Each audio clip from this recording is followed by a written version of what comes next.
ચીનમાં ભારે વરસાદને કારણે નદીઓમાં પૂર આવ્યું છે, જેના કારણે તબાહીના દ્રશ્યો સર્જાયા છે.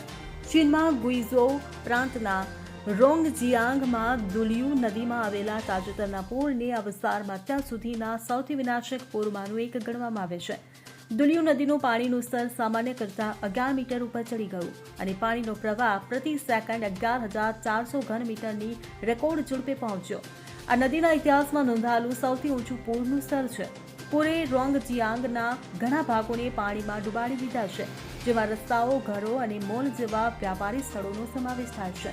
મોલની અંદર એસ્કેલેટર પણ પાણીમાં ડૂબી ગયા છે. ભારે અને સતત વરસાદે દુલિયુ નદીમાં પાણીનું સ્તર અસામાન્ય રીતે વધારી દીધું છે. પૂરના કારણે ઇન્ફ્રાસ્ટ્રક્ચરને ભારે નુકસાન થયું છે.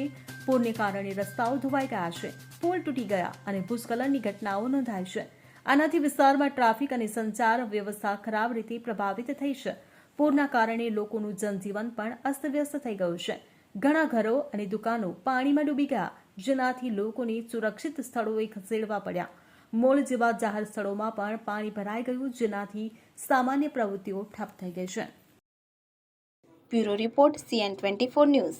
હવે જુઓ દેશ દુનિયાની તમામ ખબરો તમારી આંગળીના ટેરવે. ઉઠાવો મોબાઈલ અને Google Play Store પરથી ડાઉનલોડ કરો અમારી CN24 ન્યૂઝ મોબાઈલ એપ.